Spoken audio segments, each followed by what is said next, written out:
Okay, hi everyone. Welcome to FTM Fine Art. Thank you so much for coming to the east side on this day. And we all know how busy the traffic is today. And we're delighted to welcome three artists, Arnold, Brandon, and Michael, each of whom either has an ongoing museum exhibition or is about to introduce you a new series of work of themselves. This gives us a very unique opportunity of an insider sneak peek into their work and a teaser to encourage you all to go and see the exhibition. Um,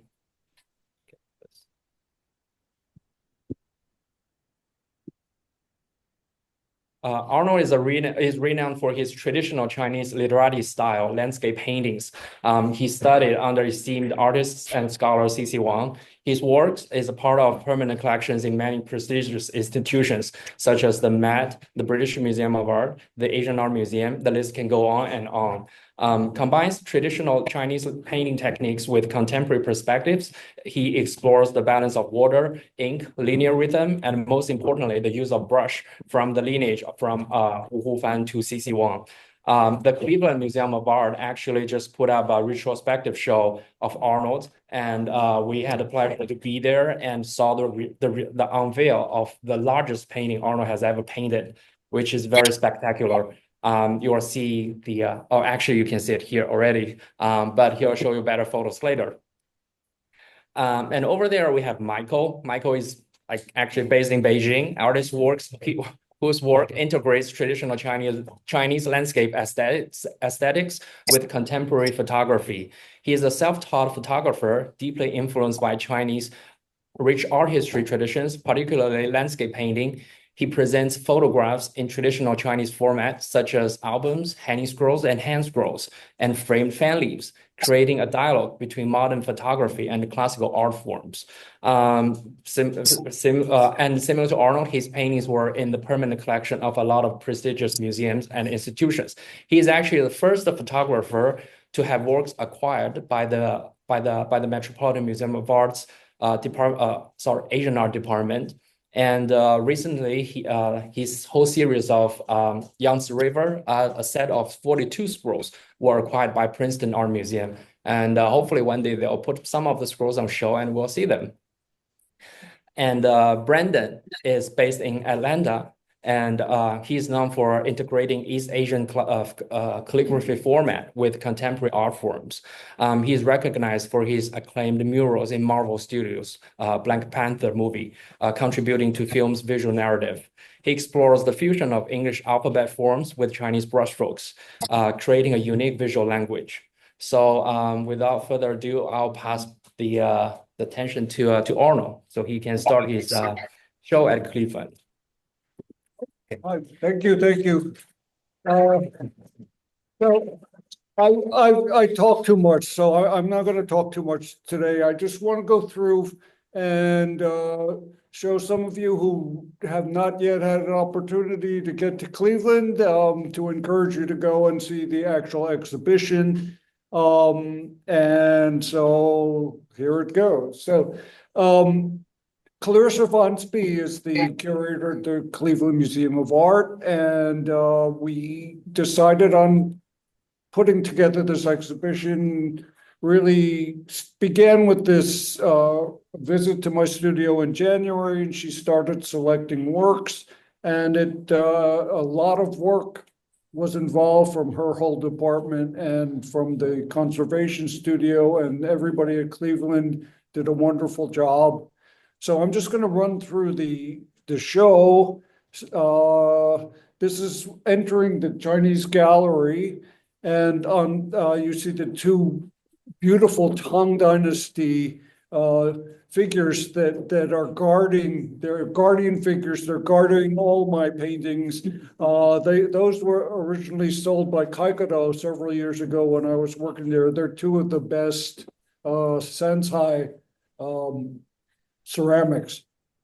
So let's start. So you go. This basically gives you an idea. You're walking in, and there's a hand scroll in the foreground, and that is the piece that was acquired by the museum, and it's a real great honor to have them actually acquire this work. I'll talk about it specifically, and behind you see 3 other works. Okay, and so let's begin at the beginnings. It's interesting. Clarissa decided that we would show these works that are actually copies. They're direct copies of a Dongqi Chang album that's now in the Nelson Atkins Gallery, one of the most famous Dongqi Chang works that was previously in the collection of my teacher, C.C. Wang. And in 1979, when I was 25 years old, I had the opportunity to begin studying with C.C. Wang, and I had the opportunity to actually copy the original paintings from his collection before he sold it to the Nelson Gallery several years later. So just to give you an idea, the image on the right is the original one. You can see with the signature, and on the left is my copy. So I spent several months in his studio. Actually, it was in his house. I would go once or twice a week from morning to night and study these paintings. We okay? Yeah, we're all good. It's just I'm trying to. You keep going. Oh. That's not mine. I was trying to get rid of that. Oh, there we go. Yeah. Yeah. So the point here is that I learned in a very traditional way.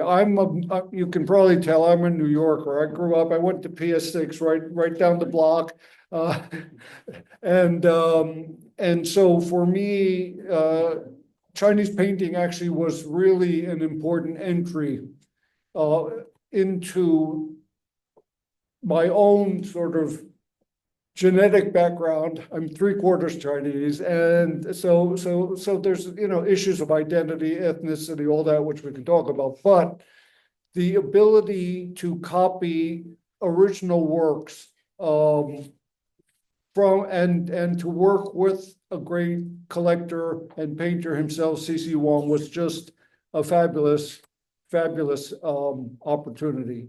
And I'm just going to show a couple of the other leaves. These are both mine. I'm not sure the originals. But as you can see, they're very close copies, and the intent was to copy as closely as possible. There's no real sense of interpretation at this stage. But actually, in copying C.C. Wang's album by Dongqi Chang 1555 to 1636, Ming Dynasty painter, collector, connoisseur, he actually was painting album leaves in the style of old masters. So what I'm doing is I'm copying a painting that is an interpretation of artist's style from an earlier period. So by copying as closely as I could, not only was I beginning to understand the use of the brush and match the brush strokes and understand the compositional elements, but I was also learning to see Chinese paintings in the way that the literati painters did, which is to say, you can't Dongqi Chang especially, you can't just copy and make it look exactly the same. You have to learn to interpret. So by copying these Dongqi Chang interpretations of earlier masters, it really opened the gates for me to fully understand what this concept called fang, creative imitation, really was about. Okay. So going back to the exhibition, you go in, so that's on one wall, you make a right, and here we have 2 works. The one on the top is by some guy named Jackson Pollock. You may have heard of him. Shen said it's the worst painting in the exhibition, but the reason it's there is because I was invited to participate in an exhibition called Fresh Ink at the Museum of Fine Arts in Boston, which took place in 2010, 2011. And the idea of that exhibition was to invite 10 Chinese painters to find a work in the MFA permanent collection and to do a modern kind of response to that work. And instead of picking a Chinese painting, I thought, well, I'm an American, I'm entitled to pick an American master. And I thought there were certain connections with the work of Jackson Pollock. And I thought even though he's not my favorite artist, I thought it would be fun and valid to sort of use him as my starting point. And before I actually did the finished work, I did what I called a brushwork study for reorienting Pollock. This is in 2008. So you can see on the bottom there, I looked on the website, and the MFA only has 2 Jackson Pollocks. One is a vertical early work, and the other one is this horizontal number 10, which I saw, and I said immediately felt like that's a hand scroll. So I decided I would do a work that resonated with the Jackson Pollock horizontal composition, but was in no way just a copy or an inky drippy painting. It would have to be a Chinese painting that made sense from Chinese standards. Before I actually did the finished work, I did this brushwork study. And the point of this one is I thought of Jackson Pollock, and you know how he worked. He put the canvas on the floor and he walked around it. And as he's working, he may not have determined in advance what the final orientation of the work would be when it was hanging on the wall. So I thought, well, you know, when we paint, and you know, he would do the painting in layers, not really dripping like people think, but he really controlled it with his stick. You've seen the films and stuff, and he really had control using paint coming down off of a stick, and gravity is what and the movement of his body would create lines, and he would do this over and over again with different layers, walking around it back and forth. And so he's working flat, and he's working in layers, and it's not entirely different from Chinese painting. We tend to work flat, but the work is on a table usually, and it's absorbent paper and ink, which does not layer in the same way, but we do work in layers. The difference is that our layers tend to blend together. So I did this work. Now it looks like there's 2 paintings there, but in fact, it's the same painting turned upside down. So that gave me a sense of, you know, how these works could work from different viewpoints. And that felt a little bit more like so I would paint it, instead of walking around it, I would turn the paper around, a lot easier, and work from both sides. So when we decided, well, later on, this was mounted. Actually, Michael took this to China and mounted it in a way so that it could be viewed from as like a hand scroll, but from either side. And okay, so now we're moving to the hand scroll that was the finished work based on that same principle. You see it in the case here. And here's a detail of it. And again, we're looking at the Pollock painting, and we're looking at my final version, Secluded Valley in the Cold Mountains, painted in 2008. You see, I cut the paper to basically the same scale as the Pollock, and I did a landscape that I feel captures some of his energy, captures the overall compositional movement, but would in no way be confused with the Jackson Pollock. It's a authentic Chinese painting, but capturing some of the essence, I hope, of his energy. And in fact, Jackson Pollock was influenced by Asian painting, Japanese and Chinese painting. It's not so much what I didn't want people to think was that, you know, I had been doing traditional work, and then suddenly I saw Jackson Pollock, and it just changed everything, and I suddenly saw the light. It wasn't like that, because I actually grew up in New York City. I knew who Jackson Pollock was before I knew who Dong Chang was. In fact, my interest in Chinese painting and was much greater than my interest in Western painting. And I've never actually taken a course in Western art. Well, I started as a studio art major back in the day, and those were the days when it was like, do your own thing, be creative. They never taught you how to paint. They never taught you any techniques of drawing. And I was being creative and I was doing my own thing. And then the critique would come out and the teachers would just like tear your thing apart and say how lousy it was. So I actually turned to Chinese painting because of the discipline, because of the standards that exist over time. And it was, when I started learning Chinese calligraphy and painting, there's a proper way to do it. And you can actually, if you practice it, you will gradually improve and you can see yourself improve. It's not just completely subjective judgments about what's good and bad. And that appealed to me. So here's an example. Here's the image of the finished work. In the process, I got to go to Boston and actually look at the Jackson Pollock up close and personal. They happen to have it in the studio, so that was really fun.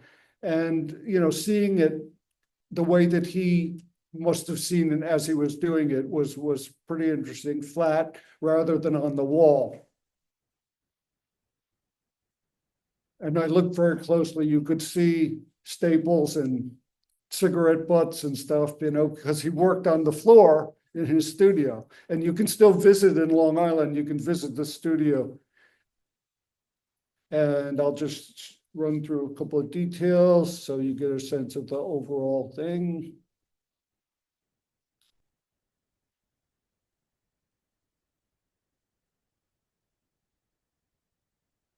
Now that painting, when it was exhibited in Boston, was really great. You see where's the pointer thing? Oh, okay. So that's the hand scroll, that's the study, and they allowed us to put the Pollock flat, which I thought was really generous and really cool. So you could walk around the Pollock and see it the way he must have seen it when he was producing it. So this was my section of the 10 artists' work. I said something stupid there. This painting was also exhibited at one point already in the Cleveland Museum of Art, but it was in a show with Rodin and Xubing and a bunch of other contemporary artists, but unfortunately it opened just when the pandemic hit. And it was basically seen by virtually nobody. I never got a chance to see it because it was pretty much locked down. So anyway, but Clarissa remembered the painting, she loved it, and she eventually was able to acquire it. So I'm just going to go through quickly and show you some of the other paintings in the show. This is also this one is interesting because the paper itself has a little bit of a greenish tinge, and it makes the colors very interesting. And painted during the pandemic, and these two flanked it on either side. And these were also, I would call them pandemic inspired paintings, very sparse, very lonely, very kind of. I enjoyed the pandemic at the beginning because everybody left me alone and I could just do my work. But after about a year, it got a little bit boring, and it would have been nice to have some people to engage in. So the one on the right in particular, I called Reclusion, and it has a very unfinished feel. In fact, it was one that I was, really enjoyed doing because I was just scribbling away, and I got to a point where I feel, that this painting could go off in various directions, and I could make it, if I wanted to, I could follow it up and make it very full. But I said, you know what, I'm just going to stop here. And it captures that kind of aha moment that you get when you know you've got this one. But if I had added too much, I would have been interpreting it one way rather than just letting the viewers see whatever they want to see in it, I guess.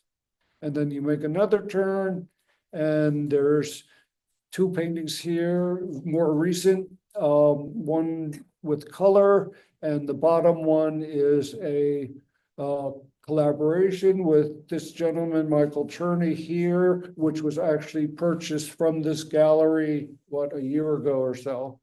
And here we are the other day, the two of us together in front of it. So here's the color work, which is a relatively recent one, 2023. And I could talk a lot about that, but I won't. I like this one. And then the work with Michael, collaborative work. This is one of my favorite collaborations. With Michael's photographic image is the central portion, but it's actually a square. And I like it because there's that diagonal line that makes it even harder than most to tell where's the photo and where's the painting. So usually, I mean, we've talked about this a lot, Michael can say more, but basically we start with his photographic image and I paint around it. We'll leave it at there. And then finally, a very large painting. And I specifically chose this photo with people looking at it to give you a sense of the scale.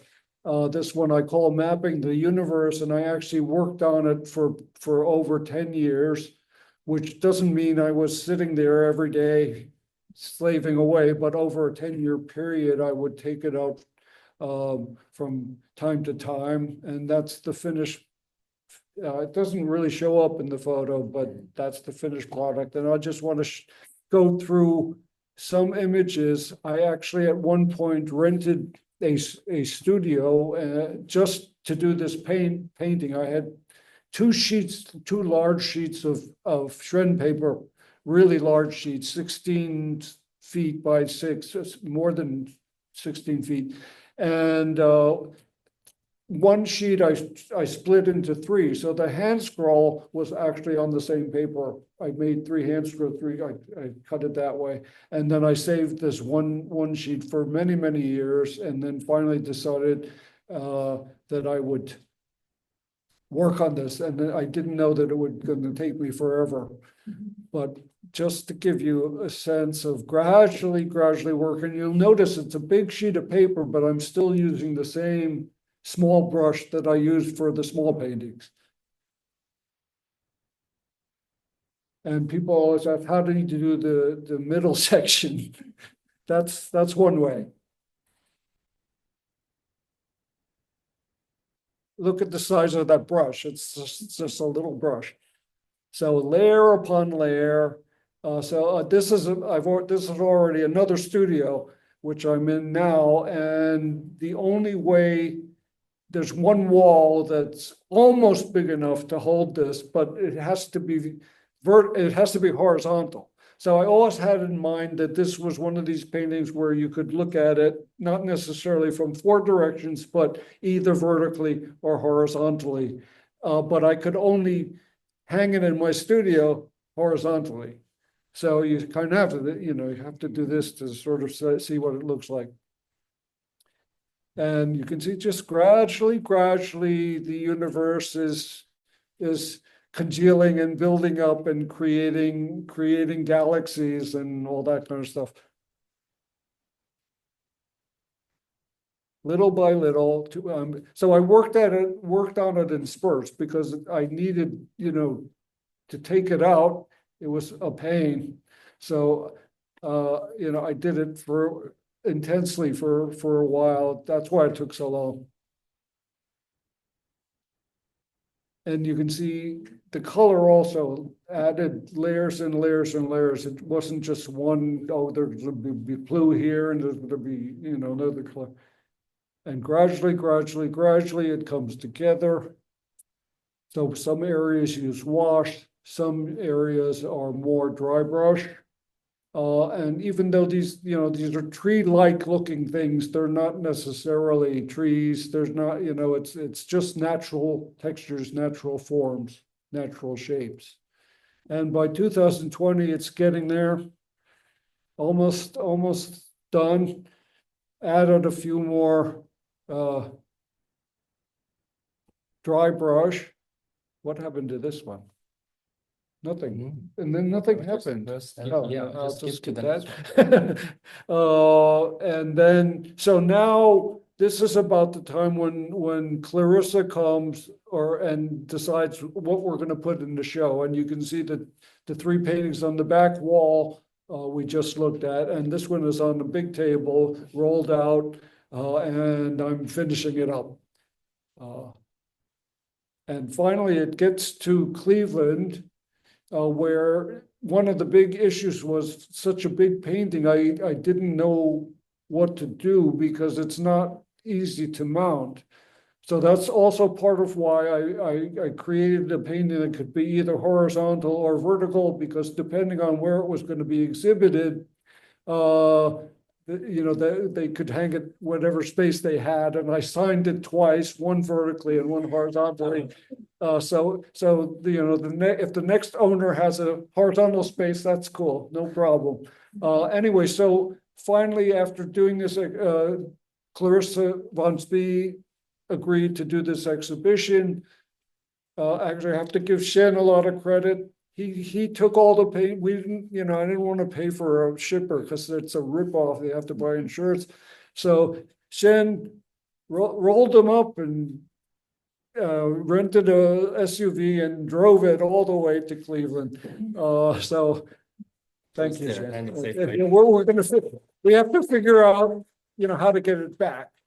But because now, anyway, so it was I had never seen the painting backed, mounted flat. So because when you're painting on it, it's got crinkles. It's all so finally they took it and they mounted it on the floor of the studio. They had to take up that entire space, and it took a long time. And then they dried it on the outside wall of the conservation studio, because that's the only place that's big enough to do it, and it has to be dry for several months, something of that size. I mean, it was took a lot of effort, and you can see in both cases there's one of the conservators. I think she was an intern, but making sure that every piece is correct and stable, and then they had to put it in the case.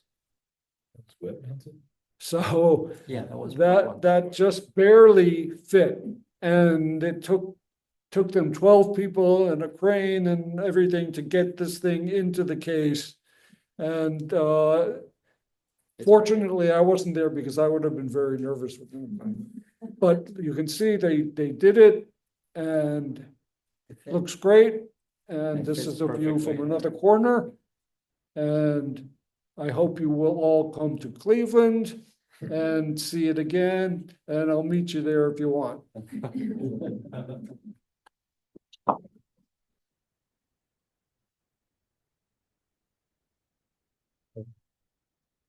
Now, Michael, would you share your research? Sure.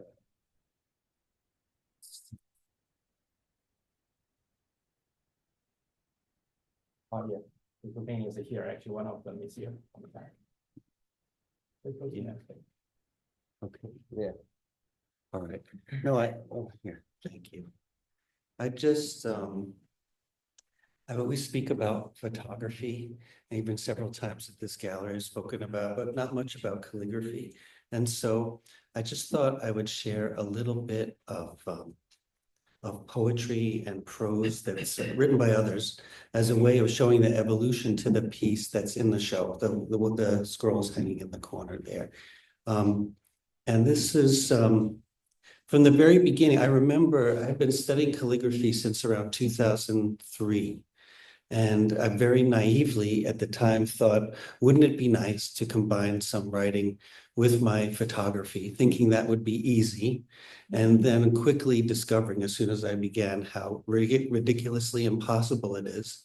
And also at the time, that was when my wife Dawn was out, we were out at UCLA, and I went in to talk with Li Hui Shu about it. And she had said, you have to be very careful that as soon as you include any text with any image, people are going to be making all kinds of associations that you don't necessarily know about. And so I became overly cautious. And I remember over the years, and also because I didn't think my calligraphy was very good, just not maybe comfortable, like competent enough or comfortable enough to include a title, but that was about it. Or take photos of steles and texts, that was okay. And so, but then COVID happened, and it was great for painters, but not so much for travel photographers.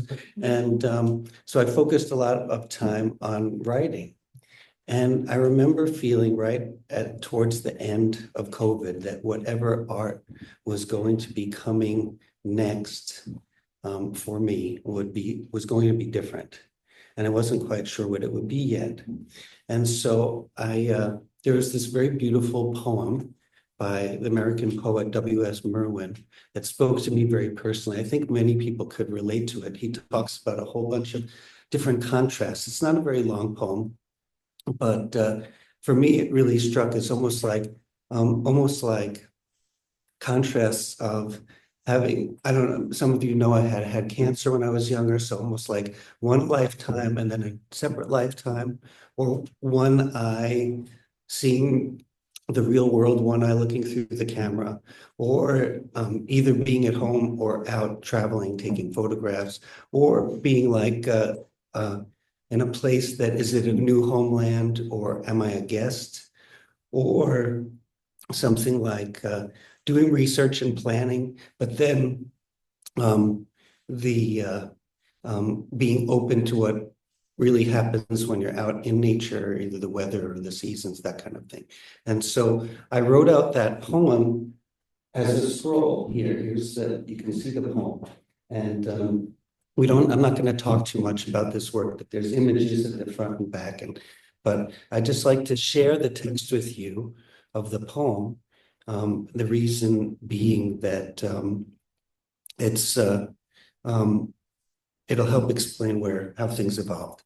So the poem, this is the poem. Now one eye daylight and one not.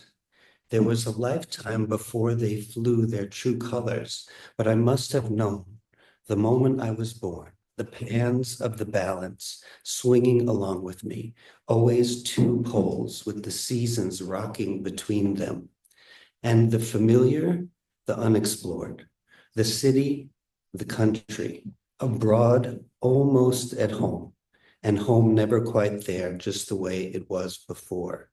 Left foot, right foot, on the same way, my own way of finding and losing, and in my own time coming to one love, one place, day and night as they came to me. But the knowing and the rain, the dream and the morning, the wind, the pain, the love, the burning. It seems you must let them come so you can let them go. You must let them go so you let them come. And so that poem, my wife Dong and I worked on together, translating into Chinese. And there were certain English elements, the rhythm of it, that we found very difficult to translate, especially a lot of the connecting words. You kind of would lose the rhythm. And so I remember just this moment talking with her, and I said, let's just leave those parts in English and it'll flow that way. It wasn't meant to be as a gimmick or anything like that. So you can see here, from what I just read, it says, so day and night as they came to by, yeah, as they shone so black. But the grandeur, the knowing, and the rain, the monk and the Chen, the dream in the morning, the feng, the tu, the eye, the ran xiao. And so, and then I'd written that out, and then came to Asian. 2023, right? Mhm. And that was the first time coming here since COVID, being away for 3 years. And people really responded. It was really to that little mix, the language mix there. And then I remember also encountering either friends and meeting new people who, because everyone had been scarred a little bit. And then there was also a lot of tension, political tension, and people feeling like it's just a lot of difficulty. And I felt I need to create art for that audience, for people that are living in this in-between space. And so I went back and wanted to do something that was still photo at its core, but incorporated both languages, in a way like I'm sure you guys know, it's called the three perfections, the Sanjue in Chinese. You have your image, and you have calligraphy with it, and the poetry. If they're done right, they all work off each other. And so, and I came back with a few pieces. I don't have to talk about them much, but these were shown last year here, a bunch of these at the gallery, where I would take one particular text that felt special to me and translate part of the text. And then the bilingual brain has to kind of bounce back and forth between the languages. And plus you add the special beauty of the visual aspect of Chinese writing. And so here's by Longfellow.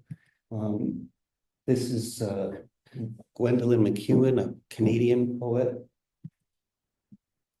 This is another poem by W.S. Merwin, and the home outside of the property of Jerome Silvergeld out in Eugene there. This is also, who was here last year, Toni Morrison, excerpt at about the source of the Mississippi River. Oh, and then there were a couple pieces that I brought to the gallery last fall, and so we haven't shown them yet. This one has very little text on it. This is there was a tiny little piece of writing from the poet Octavio Paz, and he writes, it just says, whatever is not stone is light. And then this one, maybe we can read this one. This is another one by the naturalist writer Annie Dillard. And I thought this one was very special because she, in Chinese, when we talk about landscape, we say shanshui, right? Mountains and waters. And she had written this piece of prose where she compares the difference between water and mountains. And so this one, I'll see let's read it. I read both the bilingual version and the full English version. So it says, the xi are a dong mystery, the creeks are an active mystery, fresh every minute. Theirs is the tianji of continuous zao and all that tianyi implies. So theirs is the mystery of continuous creation and all that providence implies. Here, let me show you. This is the one where she's talking about water. It says, the uncertainty of shijue, the yaobude of the fixed, the dissolution of the yanqian, the xianmi of beauty. And so that's the uncertainty of vision, the horror of the fixed, the dissolution of the present, the intricacy of beauty, the pressure of fanzhili, the zhuomobding of the free, and the flawed benzhi of perfection. So that's the pressure of fecundity, the elusiveness of the free, and the flawed nature of perfection. And then she switches over to talking about mountains. And it says, the shan are a jing mystery, 最古老的. The mountains are a passive mystery, the oldest of all. Theirs is the one simple tianji of zao from Wu, of matter ben shen, anything at all, the given. So theirs is the one simple mystery of creation from nothing, of matter itself, anything at all, the given. Shan are giant, anqi the absorbent. Mountains are giant, restful, and absorbent. Let's see. You can 浸透 your xinling into a shan, and the shan will keep it, 合拢, and 冰部, throw it back at you, as some xi will. So you can heave your spirit into a mountain, and the mountain will keep it, fold it, and not throw it back at you, as some creeks will. The xi are the shijie with all their stimulus and mei. The creeks are the world with all its stimulus and beauty. I live there, but the shan are jia, but the mountains are home. I always thought that was a very pretty one. And so then that leads us to the newest piece here. And what's different about this one is that unlike translating or translating half a text, this is two standalone texts, an English text and a Chinese text that each stand on their own. And there's about 800 years that separates them. There's Su Shi's well-known Ho Chi Bi Fu, his Ode to Redcliffe, a very small excerpt of it towards the end, written in 1082. And then the English text is by Thoreau, from a book that was very influential to me early on. It's called A Week on the Concord and Merrimack Rivers, where he took a boat ride with his brother and made observations about their trip.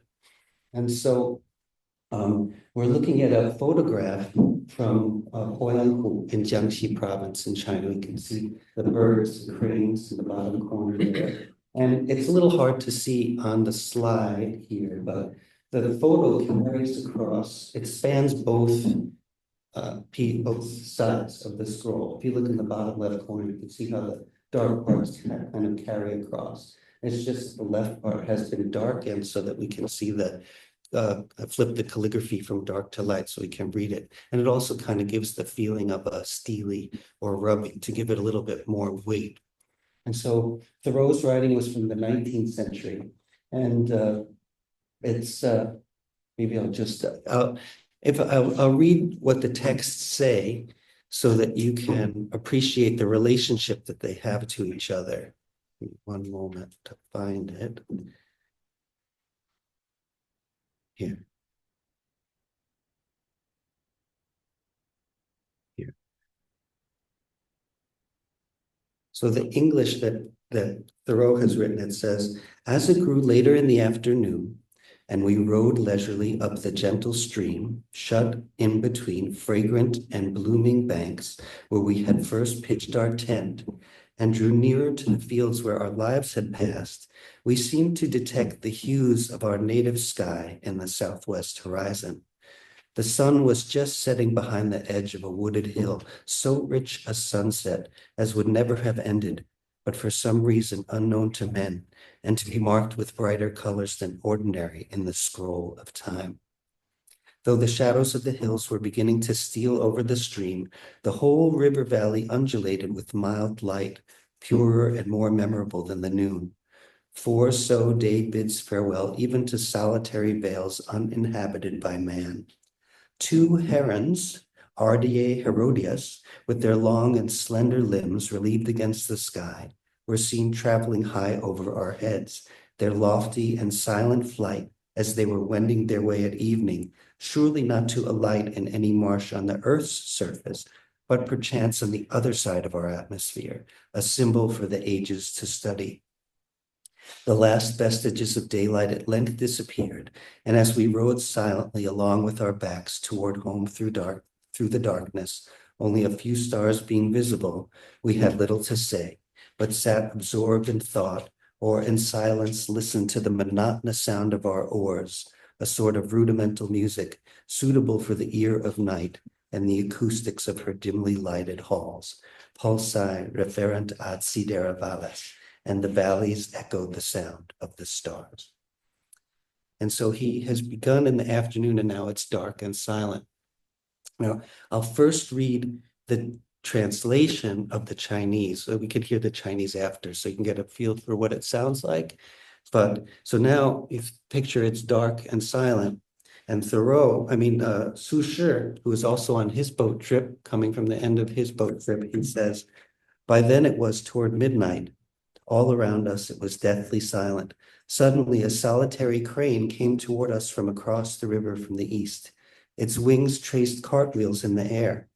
It seemed dressed in a white blanket over a black gown and let out a long, piercing cry, yeah, as it swept past our boat and headed west.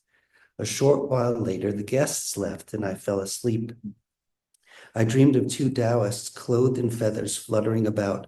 As they passed by Lingao, they greeted me and asked, "Did you enjoy your journey to Red Cliff?" When I asked their names, they looked down without answering. "Oh, now I understand. Last night, was it not you who called out as you flew by?" The Taoists looked back at me and laughed, and then I suddenly awakened. I opened the door and looked outside, but saw no trace of them. Let me see if I can read the Chinese correctly.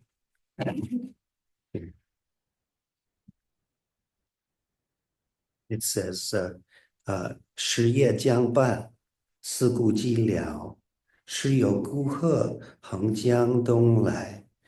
驰入车轮，旋长稿翼，戛然长鸣，掠宇宙而息也。须臾客去，语意就睡。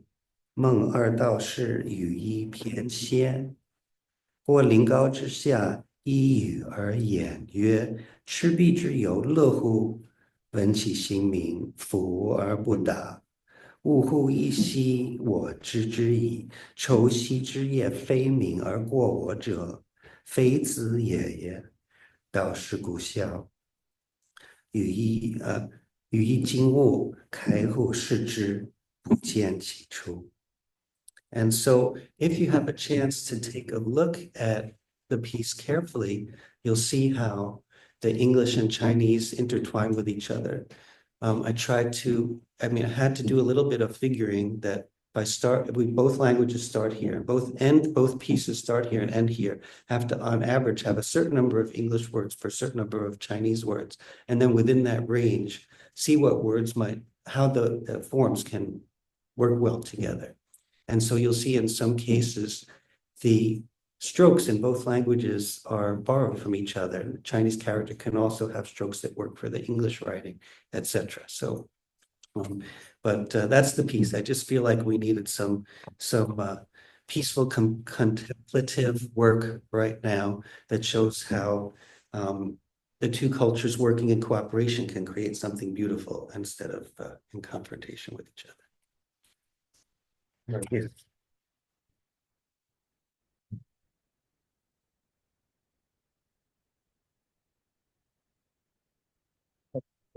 Now we hand over to Brandon and for him to share with us. Hello, I'm Brandon Sadler. I'm based in Atlanta. I want to kind of focus on calligraphy today. That's a huge aspect of my practice and one that kind of brings people really close to my work. And so I'm going to give you kind of an idea of what entails the practice. So my career has spanned from working with corporate brands. I do a lot of illustration work, marketing campaigns, public murals. So a lot of people know my work through those things. I also exhibit in galleries and museums. So making is a huge part of my practice. And then storytelling. I like to, create ideas that can allow me to kind of flesh out stories through more of a fictional approach, but it has real world applications, and I can kind of bring my work into a whole environment as opposed to just being, like an experiment. And a way to bring those stories into real space is kind of like what you see in the gallery today. There's some remnants of the exhibition that we had last month, some installation work to kind of create a whole environment to where you can step into another space. So world building, storytelling, and making are pretty much my foundations for my career. Some of my early influences that brought me to where my work is today. Graffiti is probably one of the front and center things, just manipulating text and learning how to design letter forms and create identity through the written word. But then also comic books, Japanese manga, anime, traditional art forms like ukiyo-e prints, and Chinese brush painting. These are all things that kind of where my foundations for aesthetics and how I form my approach to art making. So I went to Savannah College of Art, and I got out and went to teach English in Korea. And this was kind of a departure from where my interests were going. From leaving art school, I went and got this job as a English teacher. And in my free time, I, was doing more research as opposed to creating work. But the research really set the groundwork for what I would then go on to do for the next decade plus. So I was going to, museums and galleries and looking at calligraphy and just kind of like, learning about the Chinese language system and how things are approached, mostly technically and aesthetically at this point. And it started to plug in with what I knew about graffiti and manipulating text. And I wanted to figure out how to let my interest in letter forms evolve into something greater. And it started to plug in with what I was researching about calligraphy. And so when I got home in 2011, or 2010, really, I started to create a writing system based on the English alphabet, but using the principles of Chinese characters. And so the first step was coming up with alphabet forms.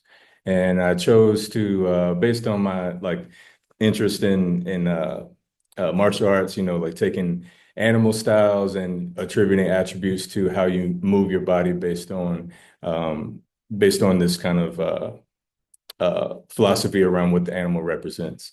And so I applied that to designing the alphabet using the Chinese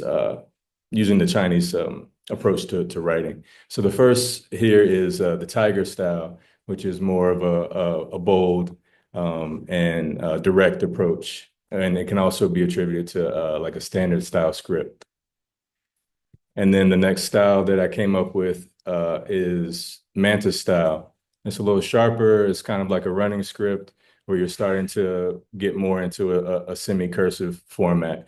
And it's still creating the attributes of the mantis, where it's kind of like these arm forms. And all of it is just the alphabet at this point. This is still just designing the alphabet. And at this point, I was spelling things phonetically, which takes up a lot of space. But and then the next form was the snake. And this is a full-on cursive form. And really here, then I'll start connecting letters and writing in a full cursive way. And so with these three animal styles, I basically was trying to create a whole mythology around the writing. Basically, the tiger is fire and it's the body. The mantis is air and it's the spirit. And the snake is the mind and it's water. And so all of these things are kind of floating around, and I'm just kind of trying to figure out at this time what the writing could be and building this world around the calligraphy work. And so then after developing the alphabet and coming up with that formula, then I started playing with brush painting and figuring out how to put the energy of these different animals into abstract brush painting, the calligraphy work, and then also bridging it into my figurative and illustrative painting and doing more spontaneous brush work. Like the first images of each one is the different animal styles approach to these methods. So like the first is like abstract brush painting. Then you get into just spontaneous gestural figurative work, and then the calligraphy approach for each animal. And so the next evolution from there was bringing the calligraphy work into my painting practice. A lot of people knew my work for more figurative work and doing landscapes or comic book work or things that had imagery like that. And so this is me just focusing on the calligraphy at this point and starting to bring in some constructed panels using different found materials and bringing a different approach to the traditional application. So constructing this panel and using acrylic instead of ink. And these are some of some of the pieces in context. I was researching a lot of Yuichi Inoue, doing these monumental characters and single characters. And so the centerpiece here is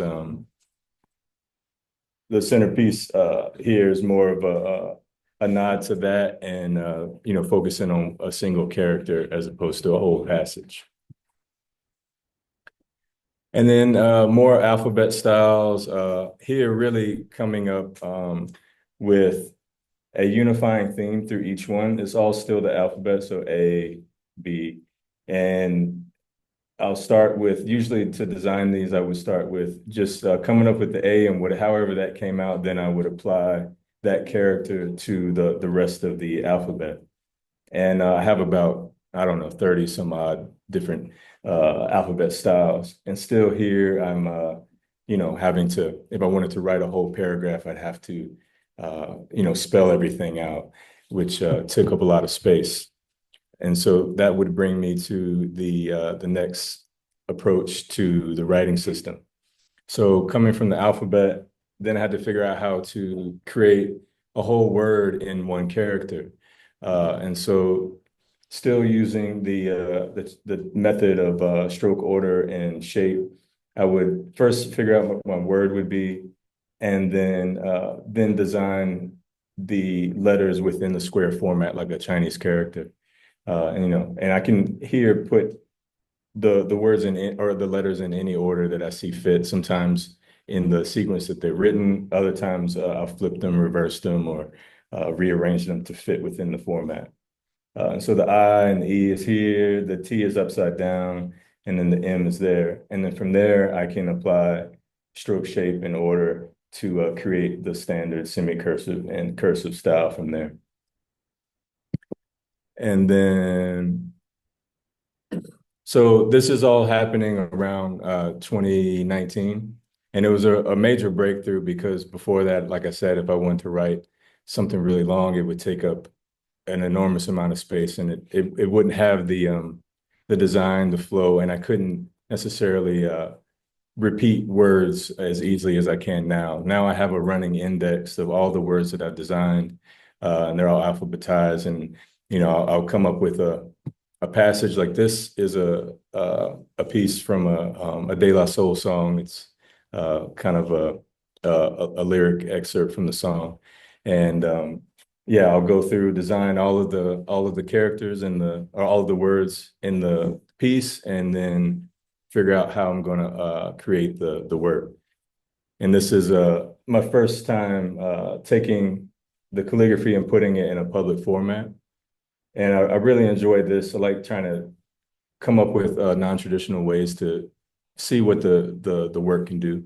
Because I do come from a background of doing public work, mostly with figurative imagery. And so doing this text was really interesting because the environment itself became more important to the piece than typically it does. Usually it's just kind of like putting a sticker on the wall, and then, but this, the whole piece, the environment and the words and what's written all come into play.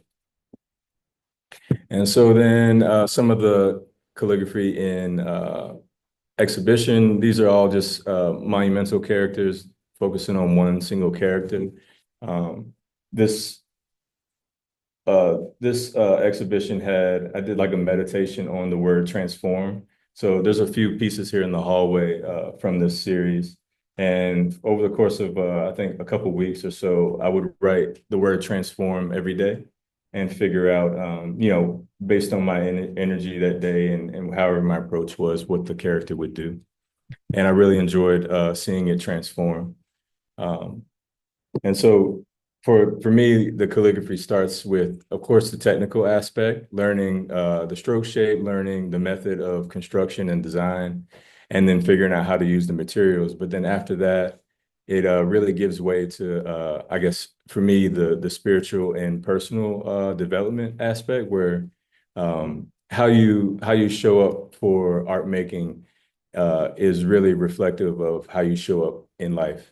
What you're composed of that day is recorded through how your writings come out. And I really enjoy this kind of interplay and this relationship in my art making, where it's kind of a window into my personal development and how I am navigating life on a spiritual level.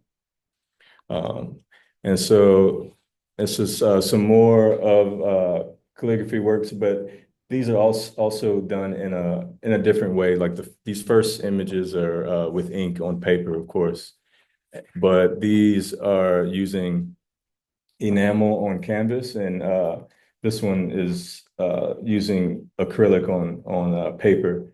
And all of these different approaches, I kind of want to see what the medium can do, and then how I can bring a different tonality to the writing, so more of a modern approach. And including the boxes here, which usually is not a thing. I like to see how including the format of how the character is constructed brings this kind of like dance to the whole thing, and not treating it super precious about making sure the forms are exactly correct. I like making it turn into just painting, where it's more about the energy and how it feels. A good departure from ink was using spray paint. So this is kind of going back to some of the materials that I was familiar with before I developed this writing system, and using spray paint for this kind of created a really nice movement and a kind of atmospheric tonality that I really enjoy. You still get like blends as if you were using light ink or water in your ink, but it's all with spray paint. Another component of the storytelling and the world building is performance, doing calligraphy performance. I mean, throughout history, calligraphy has been a very performative art form where, people are always watching and doing demonstrations of their writing capabilities. And I really like that aspect of the medium, where it's kind of a dance, and it's just something that I like to bring into my practice as well. And so this brings me to the last exhibition that we just had, along the way, transforming the traditional. And I named it that because my work is always about researching and learning from traditional methods and cultures, and figuring out how it fits within my own experience, and then transforming the two of those to create something altogether new. And so this exhibition was kind of about a temple in the woods, and these pieces here that on the stairs are kind of the gateway walking into the temple. And so the first portion of the show was created with these assemblage pieces using found materials, and it was kind of trying to create the outside of the temple using these paintings. And so this first image is basically the facade of the building, or a window on the temple, and it's made using all these. This is some found window shutters and a bunch of pallet wood and an old window. And I first went in and I painted this ink painting, just ink and watercolor on paper. And then after that, collaging all these different materials, breaking them apart, because a lot of them are fully arranged pallets already, or pieces of fence wood. And I'm taking them apart and cutting them down, and then rearranging them like a big collage to create balance and this more harmonious relationship between the materials. And so then another portion of the exterior of the temple is this altar area. It had a light fixture here, and then this more windows of the exterior, but they're all boarded up. And the idea is that it's just an abandoned temple in the woods, but people are still coming to leave offerings, and the lights are still on, but there's this vibration of you don't know if it's abandoned or if it's inhabited still, and it's this kind of inviting relationship between the feeling of the piece.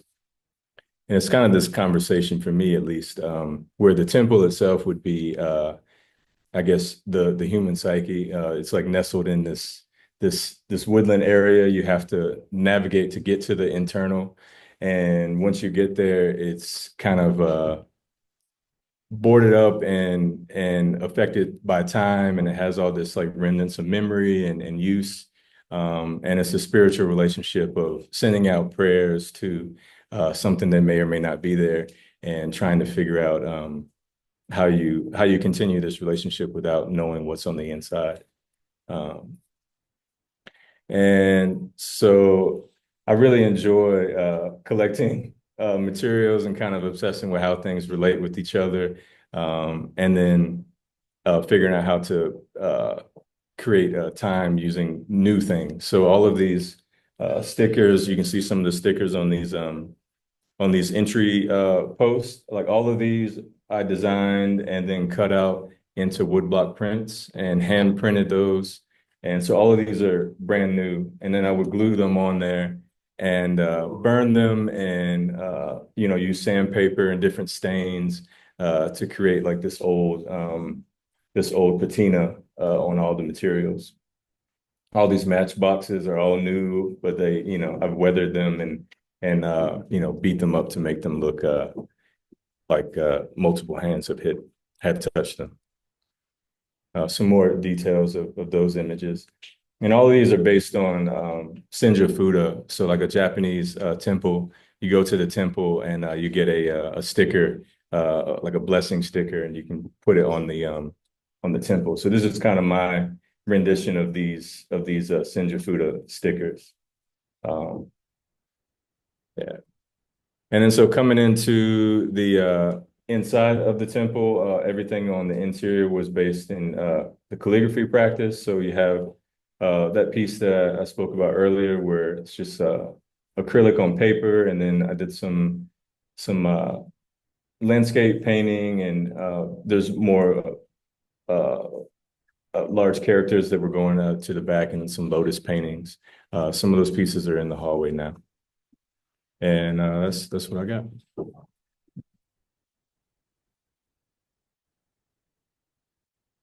I guess I'll put up a few questions for Michael and Brandon first. Yeah. Like we were saying, every day, like it depends on the mood of the day, you actually pick up like whether you do like regular script, like your own, or cursive script.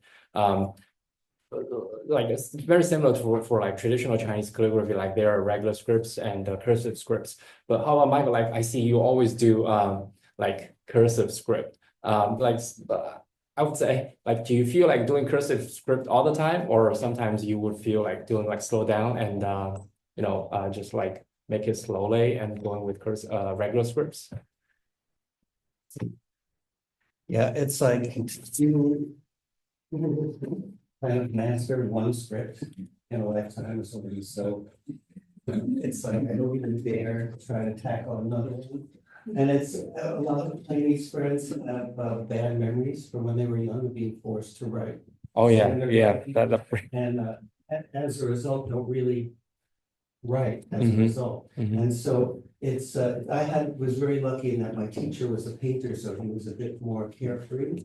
And he said, you don't have this habit of writing since you were young, so you can embrace that ignorance. And so he taught me he would do some standard script or heavier script at the same time as doing more wild stuff, and just so it wouldn't be boring. I see. And no, I should just say, I think I've mentioned this to a few people, that it's really funny because he would just say, instead of copying a particular stele or famous piece of writing, because that's the question you never really get in China, who did you copy as you learn? He would just say, as you learn characters, a character you don't know, just look in the dictionary. They have dictionaries like for Taoshu, grass style, learning style, and all the great people, the famous people, you can see how they wrote it. You just say, pick one or two that you like and just write it down.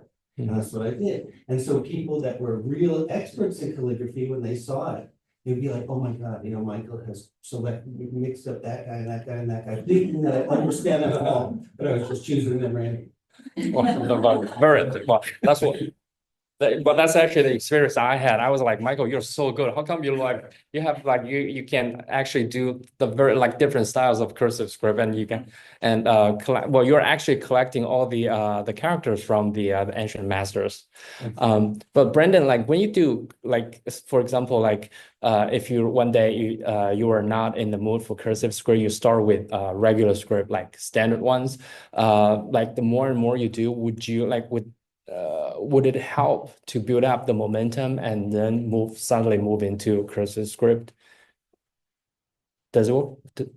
Yeah, I mean, I'm in a really beautiful place with my work because it is derived from my experience in graffiti, which is all about style. It's all about like how many different methods can you develop and master and use at your disposal. And so I'm always like reaching for things that can appeal to whatever it is that I'm writing, whatever it is that the mood is that I'm trying to convey with the story. But I always practice in standard style simply because that's the most difficult. And so I'll, if I know that I'm going to write something in like an expressive cursive style, I'll practice in a standard. And then when I go to write, I'll just start writing because I've already strained my muscles with something that's a little bit more difficult for me. But then also where there's this beauty of like development of style, it also is kind of, I run this line where because I don't have anything to copy because I'm creating it all myself. Yeah. After I've like learned the formula and the tools that you use, I'm now depending purely on what I've invented. And so it's always getting modified, it's always getting corrected, it's always getting changed. And so it's never in a place where I'm copying masters because I'm trying to perfect what I've done yesterday and correct the mistakes from yesterday. So it's always in a place of growth and change, which is actually really exciting. Yeah. I want to say something. I'm fascinated by Brandon's work and by Brandon, this guy. Very interesting. But one thing that I find fascinating is that you are constructing an entire alphabet, constructing a whole thing that's very much your own, but it has some roots in all kinds of traditions. And it reminds me in a strange way of C.C. Wong, my teacher, who in his late years, I won't say he was influenced by graffiti, but he was fascinated by it. And what he was doing in a lot of his late work was deconstructing Chinese calligraphy and searching for the essence of the brushwork and the movements and the balance without having to actually write any content. And somehow, obviously a different thing, but in some ways, some of his work is, not that different than what you came up with. And I just find that amazing. Yeah, it's just blows my mind. Well, thank you. And I think that's the pursuit, and with a lot of calligraphers, especially contemporary calligraphers that I've researched, where it's like you start with a very formulaic approach to things, very structured and driven by tradition.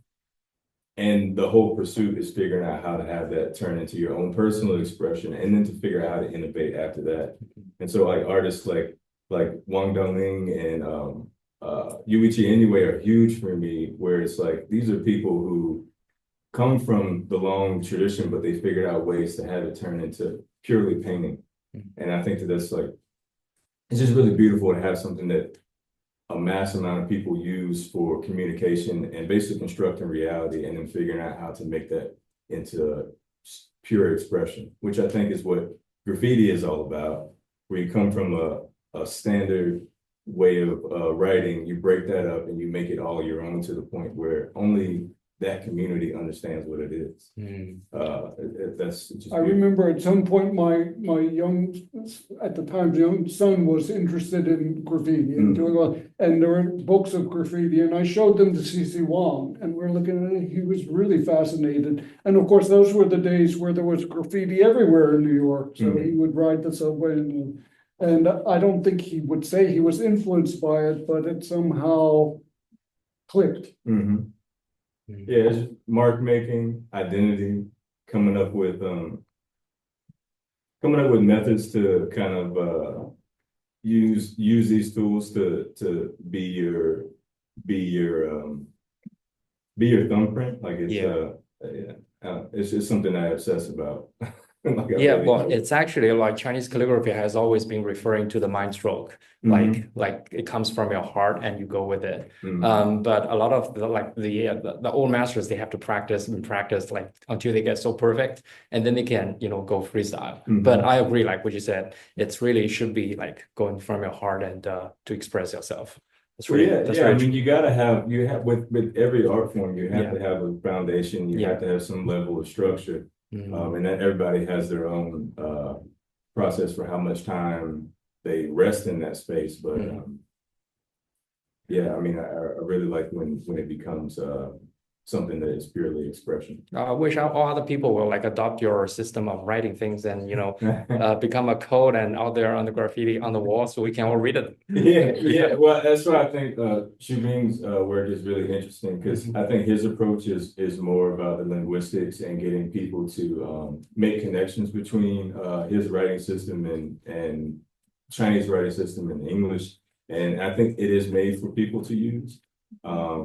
Whereas a lot of people actually refer Shubing, like when they look at your pieces, they actually refer back to Shubing. But I think the fundamental perspectives are very different, like from your. That's what I was going to say. I think his approach is resting really heavily on the linguistic aspect, and I think mine is technical in materiality, and then also the philosophical component of what writing creates. Very, very true. Yes. Okay, we have a question.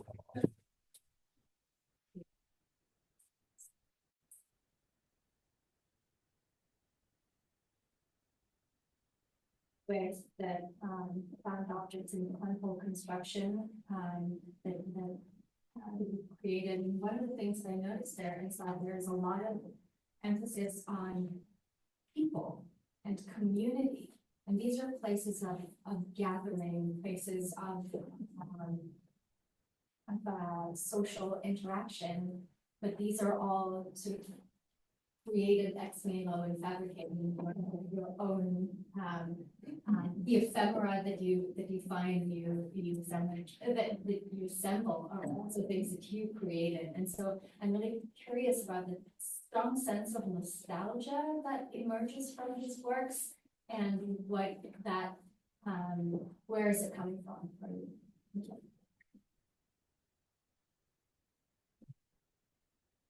I think I'm just fascinated with time and what experience with a thing or a person or a place creates, how it changes the face of that place or that thing. And sometimes I manufacture time. Which is, I don't know, it's something about, I think because I'm researching so many things that are ancient and they have a tonality to them and a value to them that is like unmistakable, and it's something that is really a huge draw for me, that I'm constantly figuring out how to bring those into my time and then also bring myself back into backwards in time. And I'm doing this like back and forth, bringing old into new, bringing me back to the past. And so I think just kind of, that ping-ponging back and forth through time is like what I kind of obsess about. So these are, this is nostalgia to a past moment in time that actually exists, or is this an invented time nostalgia to a moment that is sort of. Yes, both. I think both. I think it's an imagined time, an imagined reality. it's kind of a metaphor for, I guess, human experience and everything that you go through as a person. It's like navigating spiritual space and conversations with God and all this thing. It's like, yeah, I'm creating, it's the world building, part that I spoke about. Like I'm creating an imagined world from real life experiences and things that I've researched. Mhm. Yeah. I think that's also very similar to the characters, like the words you created. Like that's a world of your own, and you can immerse yourself in there. Yeah, everything is about for me, whether it's the calligraphy or how I create a composition or using found materials. It's all about finding a component that interests me on the surface, figuring out what it has inside of it, breaking it apart, reconfiguring it, creating something new, and then finding harmony between these oddly separate things through time. That's pretty much like what all my work is about. But like for Chinese calligraphy, the characters are actually set. I mean, there are like certain shapes like you have to follow. Like but for your like, I think like every time I was wondering, like there are like so many like words in English, and for each word you have to like design them to put the particles together. Like, how do you manage to memorize all the different words you have created if you want to do like a cursive script? Oh no, yeah, no. The style, or you like, so for example, sometimes you have to like do the like calligraphy performance. Yeah, I mean that definitely involves a lot of practice. Oh yeah, it's all I mean, the first and foremost is designing everything and then figuring out, is it gonna how does it adhere to the standards in Chinese calligraphy? And then cursive is a new development in the single character that I've developed. Like I just now started designing cursive. But yeah, I mean, I don't know what the question was. Yeah, it's like you have to memorize like so many different words to enable to if you have to do it like spontaneously, like.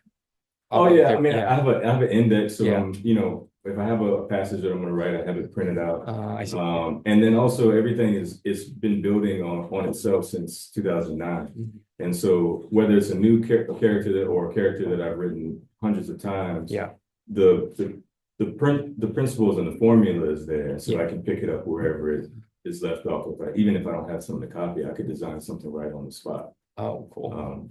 I wish we can do that. Because sometimes like, even for Chinese characters, for calligraphy, you have to do the cursive script and you have to follow the exact, like Michael knows that, like exactly how you do the lines. Sometimes it's really counterintuitive and you forget, and then you mess up with the writing. Yeah, like I mean, if I mess up a character, I would be the only one that did.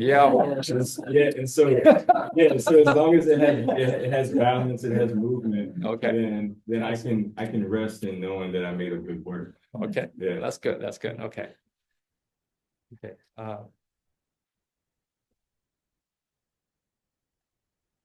Question for Michael and Arnold. Starting with Michael.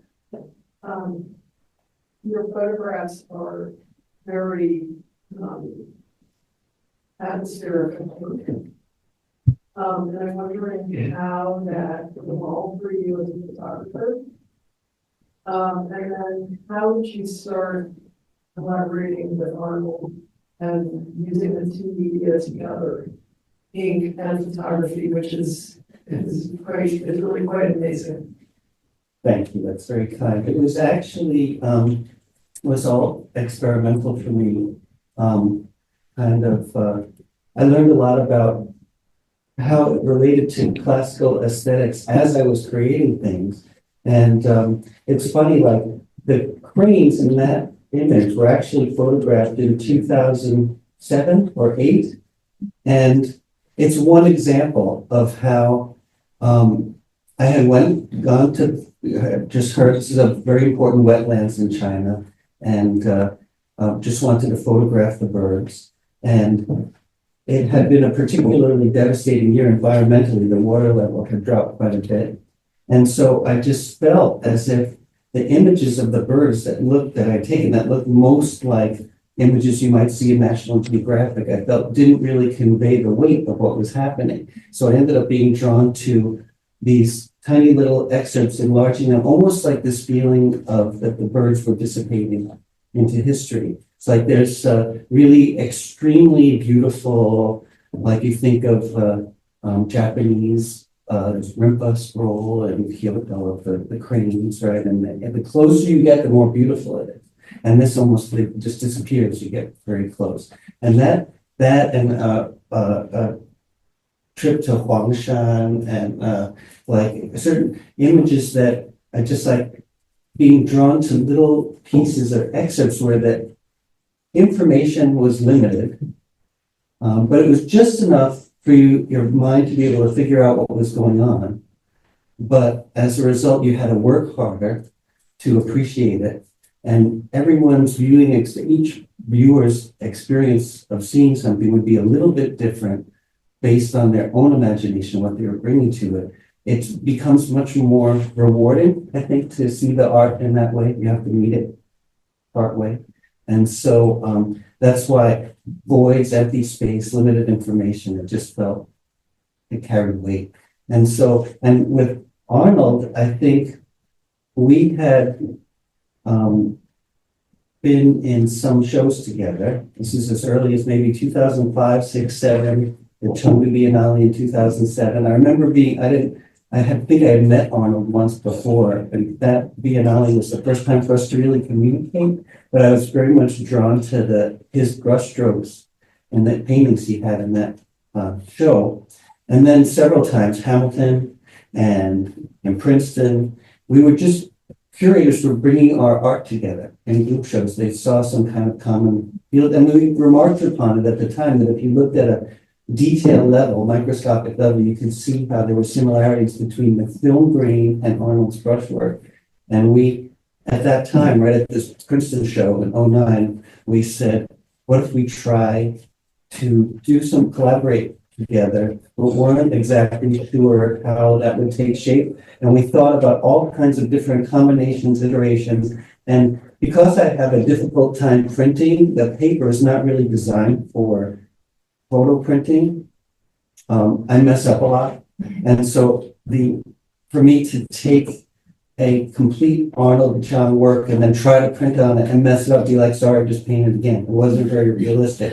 So we just, we would do is I would use the paper that Arnold likes. It's got a little bit rougher than the paper I normally print on, and give him a little excerpt from a photo that I felt often like, especially I had a lot of times encountered something. It's like some interesting element that reminded us of landscape painting, but it wasn't quite strong enough to stand on its own. And that was very convenient for me. I was like, this is the way I can use those excerpts and provide them, print them somewhere on a big sheet for Arnold. And he wouldn't see where they were drawn from, but just open up, here's the starting point, and then expand on it from there. I don't know, do you want to say anything about it? Sure. Yeah, what he said. The only thing I would add is that, Michael's, the work he takes, because he takes photos on with slides and then blows them up so that you have a grainy quality. And a lot of the works that he does of landscapes are real landscapes, but little portions and blown up, so that once it's printed, they start to look like ink painting. I mean, that's the whole idea behind the aesthetic. And so if I wanted, for example, in this one, if I wanted to use my brush and just continue the image exactly, I could match, if I wanted to, I could pretty much match exactly the way that it looks, the fuzzy quality. But I realized that I'm not trying to enhance Michael's photos. What I have to do is create those works that his photos are derived from.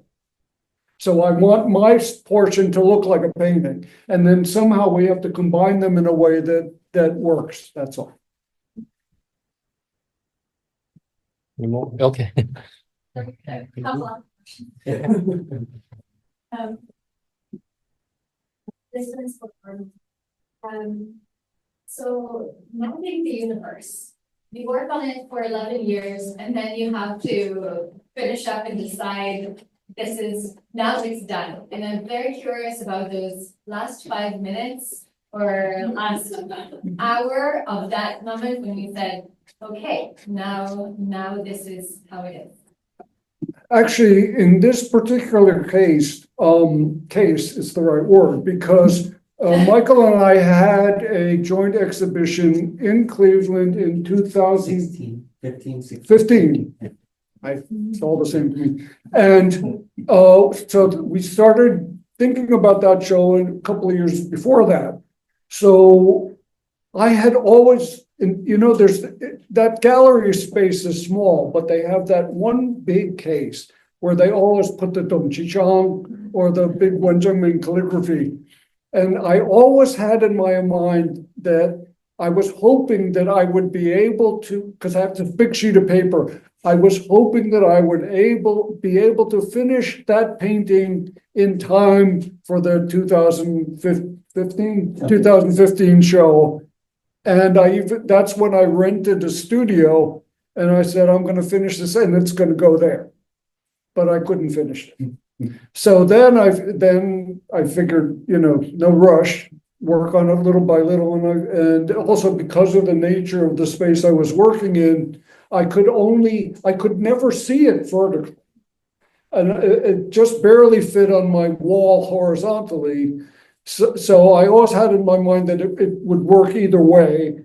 And I figured, I hedge my bet that depending on where it's going to end up being exhibited, they may have a horizontal space or they may have a vertical space. So it wasn't until we decided to have the show in Cleveland when Clarissa invited me to do the show. I decided it has to be vertical, and so the last portion was I made it, enhanced it a little bit to make it look more vertical. Do you remember that last day when it was done? Oh, I'm still working on it. It was done because we had to get it mounted. And that was the thing too, because there aren't too many places in this country that can mount that. And they did a fabulous job. Will you ever do anything at that scale again? Will you ever do anything in that scale again? Well, that piece of paper was brought by a friend from Shanghai in the 80s. He gave me 2 sheets, and it's huge sheets of paper. Yeah, and I didn't dare touch them for years. So I had those sheets for maybe 20 years, and I don't know, they were old when he had them. So I don't know how old that paper is, but there were 2 sheets. One of them became 3 hand scrolls, and then I saved the last one. So the question is, if you could find me another sheet of paper, I'll give it a try. But you have to wait 10 years until it's finished. And you need such a huge glass case for it. And that piece just fit. barely fit. If you can see there, if it's if the piece is even 1 inch longer, it won't fit in the case. That's just right the size. Any more questions? Okay. We have I also see a lot of other young professionals here, and as a young professional myself, I really admire that the three of you were very persistent and passionate in the work that you create. And I wonder if you have any words of encouragement or wise words that you can share with us about how to stay focused or create.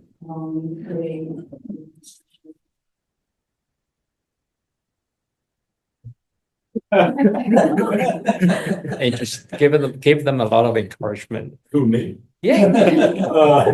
I think the word is obsessed. Yeah. Exactly. Yeah.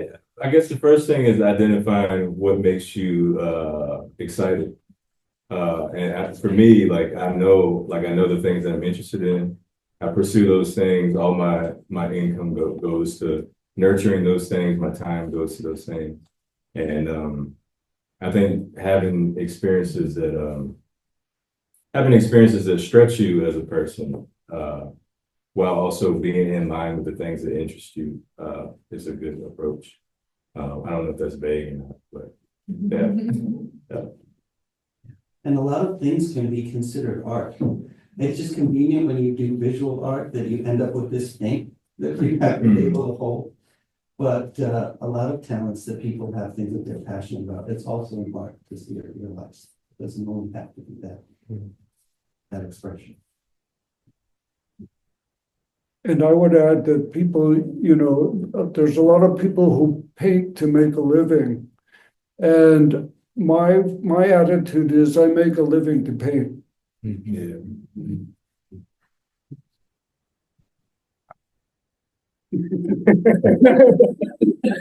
And also, okay, yeah, please. Okay.